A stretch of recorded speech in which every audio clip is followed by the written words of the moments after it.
There is no product that we have promoted more on Fightful that I use while I'm awake than NordVPN.com/Fightful. You guys have probably seen me anchored to my desk an awful lot for quite a while, and I've always got NordVPN on all my devices. That's because that's what NordVPN.com/Fightful allows. You get the fastest VPN in the world on all your devices, on all your operating systems. It is so beneficial to have that versatility. Here at home, I put it on my router just in case, and I put it on my phone, laptop, desktop, PC, and smart TV. That allows you to get all the benefits. The online threat protection, the ability to change your virtual location with just one click, the ability to use that NordPass password manager, the file encryption tool, all that good stuff on everything. Also, you can subscribe to all those overseas services I'm telling you all about, all with 24/7 tech support and a 30-day money-back guarantee on top of an already amazing deal. Protect yourself on all your devices with NordVPN.com/Fightful. What's up, you guys? Sean Ross Sapp here with a name, how could you not? Veda Scott is everywhere. How you doing? Well, right now I'm at WrestleCade, and good luck interviewing me here. I'm going to try really hard, but there is a lot happening, and I don't have an attention span. It's my favorite weekend of the year. You've been here before, yeah? I have, yes. I did a couple shows at the WrestleCade shows throughout the years, but last year was my first time doing the whole convention, like being here for the whole weekend. It's so fun. I love it. It's my favorite weekend of the year. I never really had an occasion to be in North Carolina, and then like 4 years ago I started to come here, and now it's a thing I'll do every year. Survivor Series is nice and all that, but this is where I'm going to be every Thanksgiving weekend. Yeah, it's also nice to kind of just be in one place for 3 days. That's very special for me to not have to travel for 3 days. So yeah, no, and it is freaking packed in here. Where is home for you right now? It's in Pennsylvania. Okay. A little bit north of Philadelphia, like an hour north of Philadelphia. Kind of the area where I grew up. The Lehigh Valley, actually. Ian Riccaboni is also from there. Nice. You'll hear him shout out Allentown. The Iron Pigs. Yes, the Iron Pigs. I am obsessed with the Iron Pigs. Really? Yes, it is our minor league baseball team in the Lehigh Valley. And so Ian always has the different hats. I have many hats too. I tend to wear more of like a knit cap situation. He's got the ball cap. Yeah. Love him. I'm at the Iron Pigs.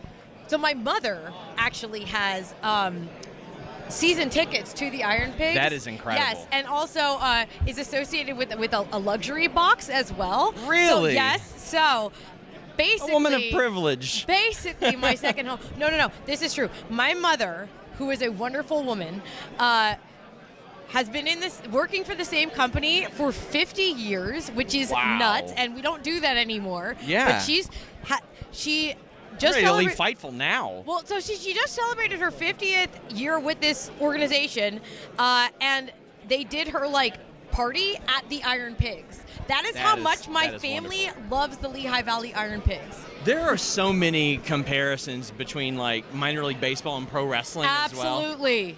That's why Jeff Jarrett would run a lot of those minor league stadiums, because you never, I don't want to say never, but it's very rarely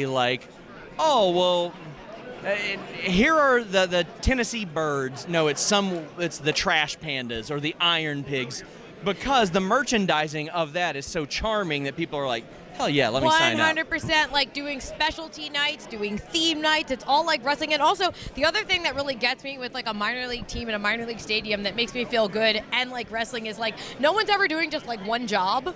The baseball players, yes, but then you'll find out the person who plays the mascot also is in charge of PR. Yep. And it's amazing. I love it. I love, supporting just local businesses in our area. I grew up in the Lehigh Valley. I moved away. I lived in New York City for a while. I lived in Philadelphia proper for many, many years. Lived in Rhode Island. Moved all around. I was 100% the person who was once I graduated and I moved to Manhattan for college. Once I did that, I was I'm never coming back here. No, I'm not doing it. This small town. No. And recently moved back. Love it. Would you ever consider doing commentary on something like minor league baseball or other sports or any other activities that you feel like you could lend your voice to? So when you say baseball, that comes up a lot, honestly, in my life. And it makes me think of the scene in Seinfeld where George is trying to figure out, like, what he could do for a job. And he's like, baseball announcer. And Jerry's like, usually it's like ex-players that they hire. But that's kind of what wrestling commentary is. So that's my version of that. But no, I kind of do commentary over everything in my life. It's in my head. I just, like, I'm constantly narrating things. And also, I think that's why I really enjoy doing, like, Twitch streaming and things like that. Yeah. Because it's just talking to nothing. And I mean, yourself and Speedball both do Twitch streaming. Yes. That's such a natural thing for pro wrestlers who connect with an audience in general, and you're connecting with an audience through a different method now. How important has that been for you all? Because, I mean, it's something you've both really embraced. Oh, yeah. Honestly, it is the most important thing in terms of my career right now is just this connection through things like Twitch, things like streaming, even just social media, because there are so many people. Again, we just did like a stream the other night where we had all of these people who sometimes we'll get to meet them at shows, sometimes we don't, but like we've connected online and it's become such a huge thing. It's so much fun.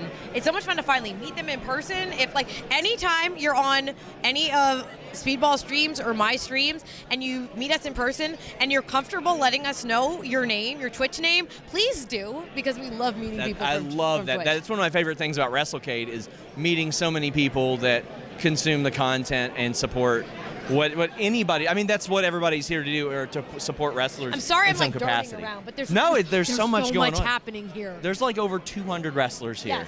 Yes. It is something that I always tell people they got to do at least once.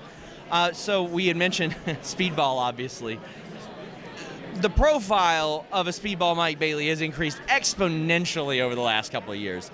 Has there been anything that you've seen done in the ring and you're like, could you maybe not? Could you maybe scale that one back a little bit? I mean, honestly, here's the thing. I still wrestle on occasion, but like I was a pro wrestler, and I am a pro wrestling fan first and foremost. I've been a pro wrestling fan my entire life, and I love death matches. I love big stunts. I don't know. Well, first of all, I don't believe that I have the authority to, try to control anyone's agency over their actions and their bodies in pro wrestling. I very much believe in that.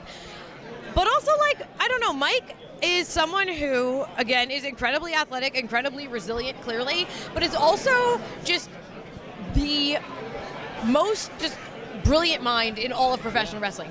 And part of that comes with being creative and figuring out ways to just come up with ideas and come up with just scenes and memories. So, I mean, there's really nothing where I'm not it's always something that Mike has really thought about, and I think that's important too. Another good endorsement of WrestleCade, last year we did our first Fightful Awards and we had staff nominations. The first two people nominated for In-Ring Performer of the Year were Speedball Mike Bailey and Dax Harwood, who then wrestled in North Carolina on Thanksgiving weekend. That was not an AEW, not a TNA Impact, not anywhere else. It was in WrestleCade. It was so unbelievable. Yeah, I was so glad I got to see that. At that time, and still at this time, that was a match that could not happen otherwise. Dax Harwood is not someone who wrestles out of AEW virtually ever. And then, Speedball, of course, is with Impact. Does a lot of independent stuff. But, yeah, that was a match that couldn't happen otherwise.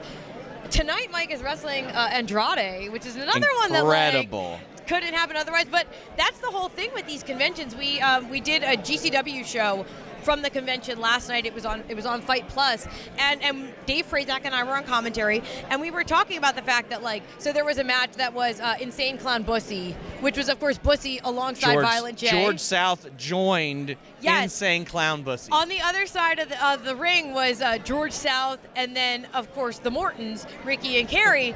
This is a combination of human beings that you could not conceive of. And that happens all the time at these conventions. It's another reason why, you got to come down. One of my favorite pieces of, self-made content I saw was your really passive-aggressive I'm not signed promo where you're walking down the street. I loved that. That was so good.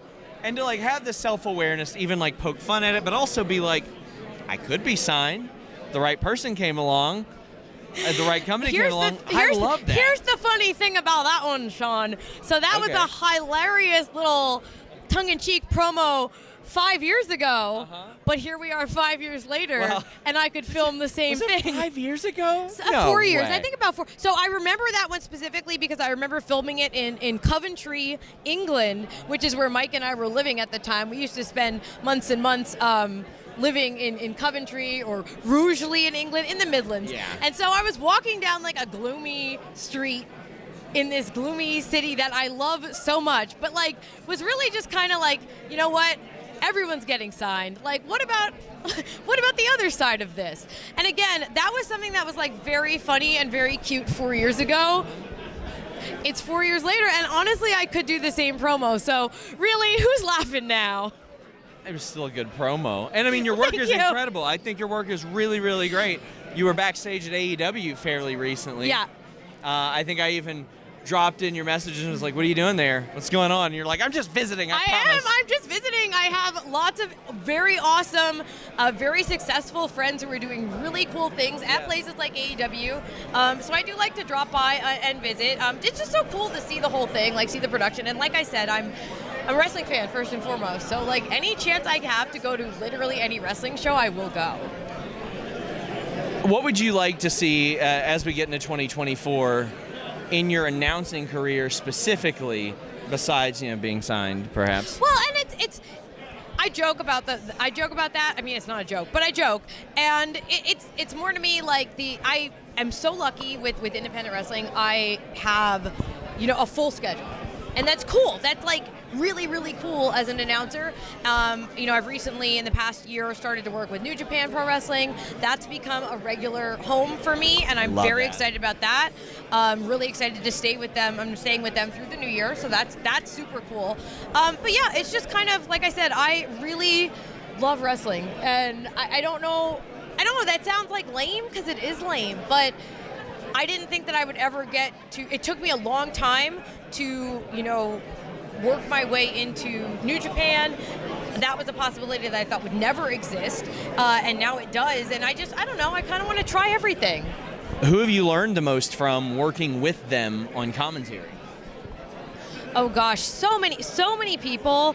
I just try to like learn and absorb and ask questions. I recently though did, as part of the New Japan Impact Wrestling Multiverse United special that happened at the ECW Arena a few months ago, I got to work with Tom Hannafan finally. Oh, okay. That was incredible. He gave me so much advice, went over notes with me. Like, he is just awesome, and he's someone I'm a huge fan of, especially, watching Impact every week. But I finally got to work with Tom, and I've been working with Matt Raywald more regularly as part of Wrestling Revolver. Incredible. Just, how can you be so good at two things like that?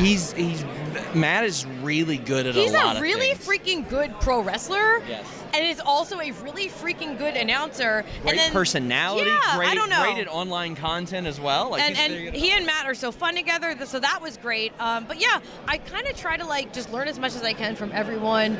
I call a lot of different kinds of wrestling. Obviously, the fact that I get to work with Dave Prazak on a few times a month is incredible. Who has helped so many in the wrestling business. Absolutely. As a wrestling performer, a promoter, as an announcer, and then also I've recently started to do stuff with Deadlock, DPW. Wonderful community. I'd love to put them over. Just the best community, the best content. But there, I actually get to work with Caprice and Rich Bocchini. Oh, that's two incredible. of my favorites. So like that's a squad.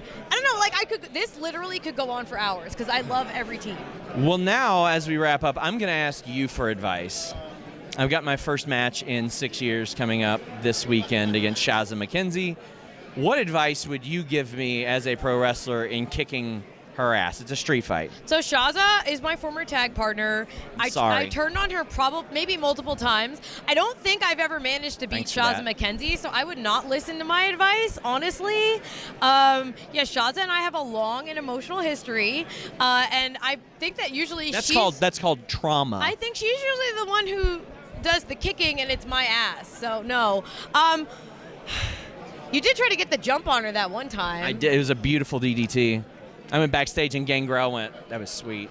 I don't know that happened. It did. He looked at me and he said, I'm not going to do it anymore, and I'm going to tell Jake Roberts to stop doing it too because it's yours now. This is where it flashes in footage not found. It happened. It happened. I don't want- I'm going to roll the footage right now. Don't mind that Gangrel actually doesn't look anything like Gangrel, and it looks like me dressed as Gangrel. Don't worry about that. Don't worry about that. But yeah, I have no advice for Shaza. I mean, no. I understand why you're doing this, and I appreciate it. It's a great cause. You're raising money, but I have no advice for Shaza. I don't know why you're doing this. Please tell the people where they can support you, where they can follow you, where they can find you. So I'm Veda Scott. You can find me on. Do we have to say the X? The X. You can say Twitter. You can find me on Twitter at It's Veda Time, and I kind of link everything off of there for now. But yeah, I have a website. I have a Patreon. I have a YouTube channel. All sorts of stuff. Well, that's like 3 things, but all of those. Plenty of stuff. Support Veda Scott. Until next time, guys, we're out.